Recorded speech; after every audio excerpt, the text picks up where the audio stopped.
Hey guys, it's Christy with the Social Easel, and I'm so excited you're here for day one of our 4-day video series. Today we're going to talk about basics in acrylic, and we're going to start with our brushes. Specifically, we're going to talk about brush strokes. So this is what I call kind of brush strokes 101. I'm going to kind of walk you through what each one of these brushes does and the different things that you can use them for in your paintings. So I've got my flat. This is what I call my wash brush. I've got a fan, I've got a filbert, I've got my round, my angled, and then my liner.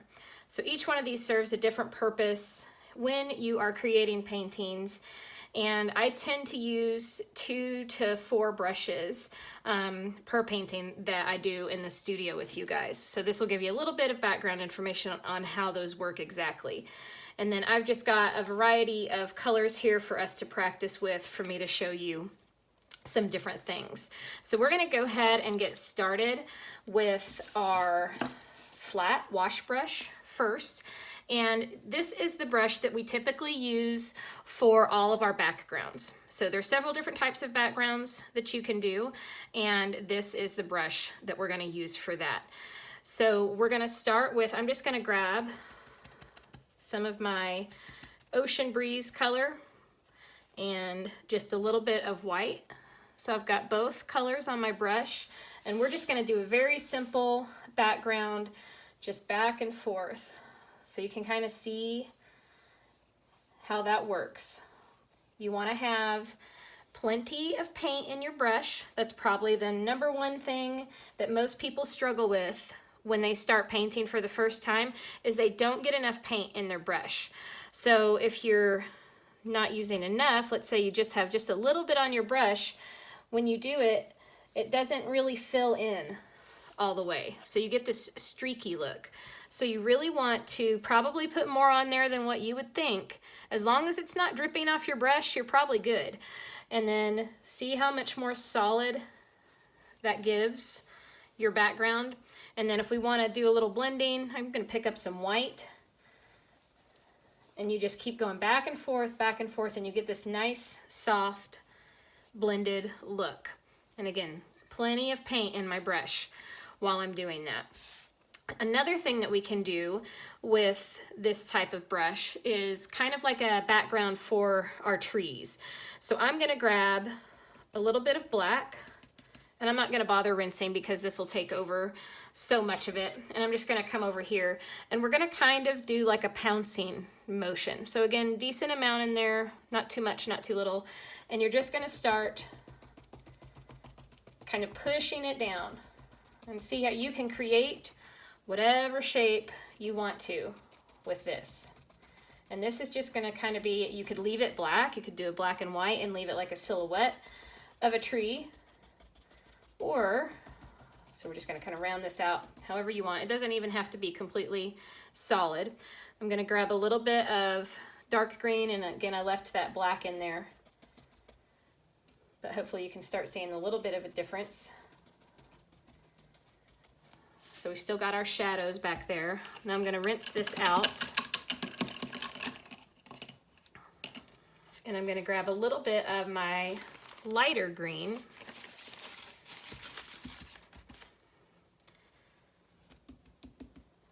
Okay, so I've got some light green on there.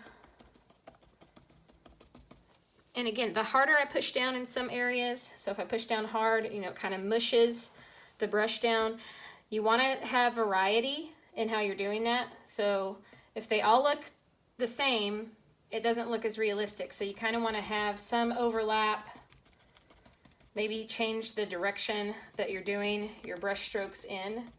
But you can start to see how that is building on itself. You want to have some areas where maybe I'm not pushing down quite as hard and the color stands out a little bit more. We could even grab a little yellow to add some little highlights into the tree. So you can see kind of how that you can play with that. And we've done this with several different colors to make trees whatever color you want to. We have a really pretty Paris painting that's inside of our group that we use this technique to create the trees on there. So those are just a couple of things you can do with your wash brush, and we'll be talking more about this in the next video too of the series as well. So now we're going to move on to our fan brush.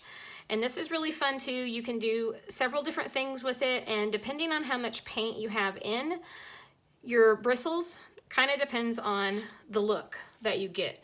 So we're going to start with black just to kind of show you. I'm going to get a decent amount in here. So my bristles are not really separated. Can you guys see that okay? So we've got a decent amount of black in there, and we're just going to come in and make some evergreen trees. So maybe we'll just pull a couple little lines here, and I like to start at the top, and I'm just going to use the corner of my brush. So I'm not going to press down all the way across, and I'm just going to start very lightly, very little pressure, just lightly touching that board or canvas that you're on. So we want to give our little points on our trees, and they don't have to be anything exact. And then as we go down, we'll start kind of, see how I'm kind of turning the brush as I go down, and then we can get to the full width and really stagger those. So you get these really pretty evergreen Christmas tree looking shape with the brush. And then you can have some maybe not quite so thick. You can just decide how much of the brush you want to push down for the different sizes that you want. So see how pretty that looks already? Then we'll pick up a little bit more. And again, if it's more separated like this, see how that is? More separated, you'll get kind of a different look. And I'm just kind of, you can decide how much pressure you want to put down, how thick you want your tree. And I'm using the angle here, and then you can kind of turn it vertical and get a nice tall point. So those are some fun little trees that you can do. And then another thing that I like to use it for is grass. So we'll show you, some of these are, kind of separate these just a little bit more, just get a little bit of that paint out. So you're just going to do quick little pulls, and you get this nice pretty grass. And again, I'm not putting down a lot of pressure. If I put down a ton of pressure, see, it gets a lot thicker towards the bottom, which is fine in some cases. Just depends on what you're looking for. So this, I'm kind of going out in this angle, and then I can turn it sideways and get really skinny lines like that. So a lot of learning the brushes is just learning about the pressure that you apply when you are doing it. So we'll just kind of give our grass a little ground here. So fan brushes are really fun to experiment with, and you can just kind of play with them and test it out and see what style you like most and figure out how much paint you need to have in there for each type of thing that you're trying to do in your painting. The important thing to remember is when you're working, and if you guys are getting out your pads at home and you've got your brushes and you're ready to try, don't expect everything to be perfect the first time. This is all about practice. There's no such thing as perfection in art. This is just about you learning, and it's about you growing and finding out what different things do. So some basic techniques. But as with everything, it takes a little practice. So I have been painting since I was about 5 years old, and my mom was an artist and my grandpa was an artist, so I come from a line of artists. So keep in mind, I've been doing this for a long time. So you learn, the longer you do it, the more comfortable you become with doing it. So just keep that in mind. We've been, the Social Easel itself has been open for almost 5 years now. So I have taught thousands of people over that 5 years how to use these techniques and build their paintings. So the next thing I'm going to show you guys is our angled brush. And I've got dark green on there and just a little bit of the light green. So with this, I'm going to show you how we can make leaves. We're going to start with our angle at the top and just kind of curve out. Start at the top again, connect it back down, and then you can fill in. So I want a little bit more of my lighter green showing up. I may even grab a little bit of yellow. See how you can just get those pretty little highlights of those colors in there. But the angled brush is really great for this because see how you get this nice point? So again, letting the brush do the work for you. And you can get different sized angled brushes. So this is a larger one, but you can get smaller ones and you can do tiny little leaves also, like this. Maybe just think of it like a parentheses. 1, 2, connect it, fill it in. So you've got some basic little shapes that you can do there. And another style that I like to use my angled brush for is my trees. When I'm doing some more of my abstract trees, I'll show you guys this one. This is in the online studio as well. This was our first painting in September. So if you join the group, you'll have immediate access to this. And I use the angled brush to do all of these trees. So I'm going to kind of show you what that looks like. I start with just a darker color here. This is like a plum. And I'm just quickly back and forth. So again, just not really overthinking it. You don't want to be too strategic, would be the easiest word I can think of to say when you're doing these kind of brush strokes. The more random you can be, the quicker you can do it without overthinking it, the better it's going to turn out. So these are all kind of crazy, overlapping a little bit, but you guys see how I'm just pulling maybe down this way, and they kind of look like little rectangles. Then I'll maybe pull up that way, some straight down, but I'm just back and forth, angling, not worrying about it too much. And then I can come back with a different color. And it's okay for it to pick up some of what's underneath. And again, we're just kind of building our colors here. Maybe just for fun, I'll put a little bit of pink in there. And then a little bit of yellow for the highlights. And see how when the yellow grabs a little bit of that orangish red underneath, you kind of get this pretty little color there, almost like a coral. So you can kind of see these basic brush strokes, but I do this in several of my paintings. So again, it's just these angled brush strokes like this. They look like little rectangles or squares, and then you're just overlapping them at different angles. So that's just a quick base of kind of the background of that Fall Creek painting that I showed you. And then I'm going to show you with a round. You can do your tree trunks. And you know what? I think I'm going to flip this over for you guys. And we'll start on this page. So with my round brush, this is what I use when I'm doing my tree trunks. So I like to start and just go back and forth, up and down. Think of it kind of like when you're doing fingernail polish. You do one side and then it's pushing the paint to the other side, so you flip it over and you do the other side. And I just keep going back and forth until it's the width that I want. So if you want a wider tree trunk, just start slowly kind of scooting that over until you get the width that you want. And then mine usually taper, so I tend to have them a little bit wider at the bottom, and then they get skinnier at the top. And then we could add our branches kind of coming out. And every time I add a branch on, I take it out of the previous line. So what I mean by that is they always continue, and all of my branches always make a V shape. Can you guys see that? And then even when you add some littler branches on, so just like that, and they all come out of that one thing. Another thing we can use the round brush for is these little comma shapes I'm showing you in black so you can really see, but this is like the technique that I use when I'm doing the pretty little flowers. You can use this when you're outlining something, so decent amount on there, but I don't want, like let's say I'm outlining, here, we'll just do this. I've got this little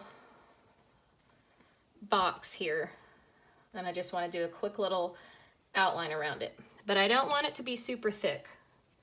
I don't want it to be a solid box, but I want to give the idea of an outline. So I'm going to take my round brush, very lightly, quick.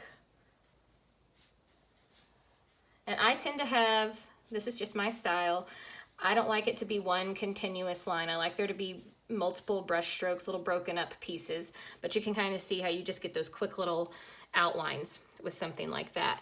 And then I'll show you, I'll get the black out of here and show you how I make some fun flowers with this as well. So we'll start with pink. See these little commas or apostrophes, however you want to think of them. And then I get kind of bigger as I go out. You can overlap them a little bit. So I just keep making these pretty little curves. I'm going to pick up some of my plum color here.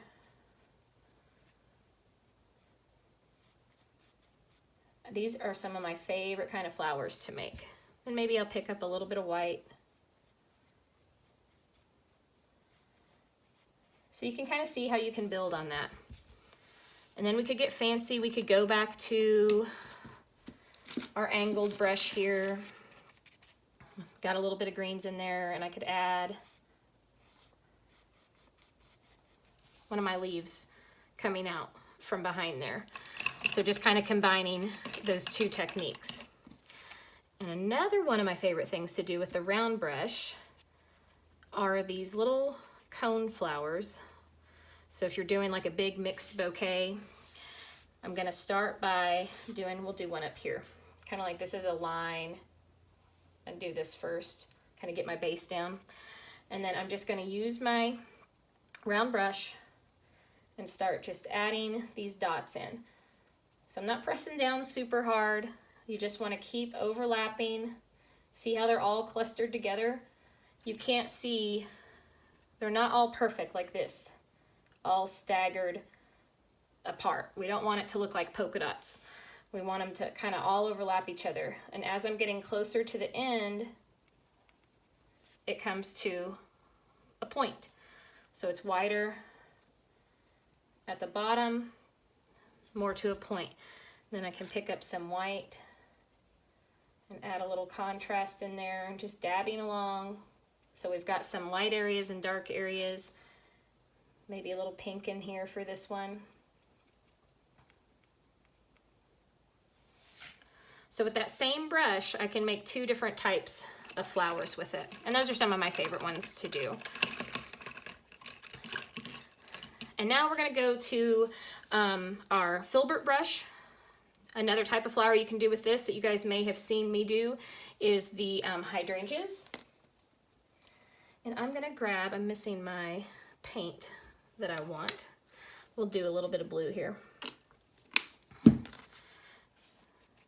So I like the filbert brushes because they have the round edge.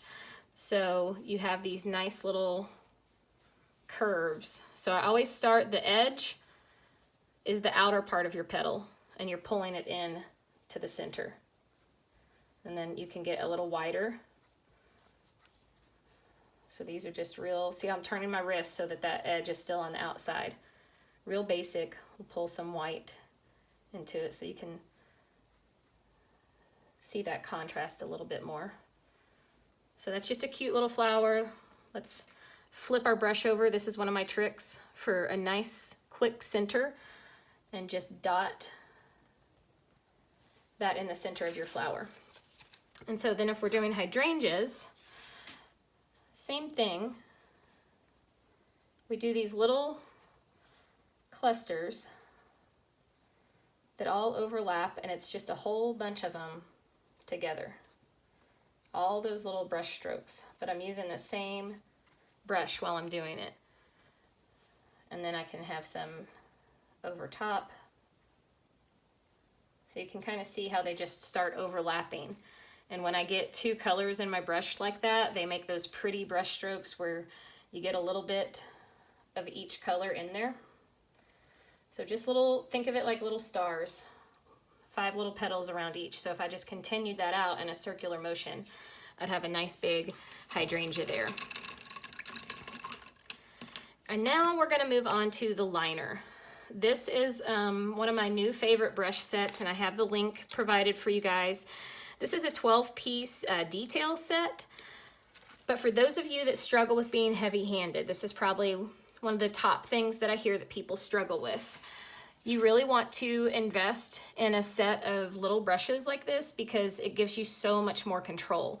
I can show you with my round versus this. They're both the same shape brush, but one is obviously a lot thicker than others.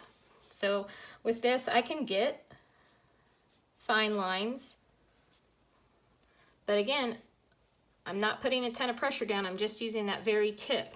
And that can be a little difficult for people in the beginning, so I recommend getting the skinnier brushes, like if you want to do something like a palm. So with a palm tree, we have these nice little curved shapes, and I use this skinny little brush, and see how fine I can get those lines. So if you want to do anything with any fine detailing or fine lines, we're just going to kind of turn this into grass. So again, all about the pressure you put down. So even with a fine brush, if I push down too hard, watch what happens. See, and that's even with a super skinny brush. So you just always want to make sure you're just barely putting down the tips as you're going. So hopefully that gives you guys a little insight as to what you'll experience inside the Social Easel Online Paint Studio. Those are some quick techniques, some basic brush strokes for you with different styles of brushes that we use. And tomorrow in video 2, we're going to talk more about overcoming some obstacles, show you a couple different backgrounds that you can do in your paintings, and talk about shading. So look forward to having you guys back tomorrow. Thanks so much for watching.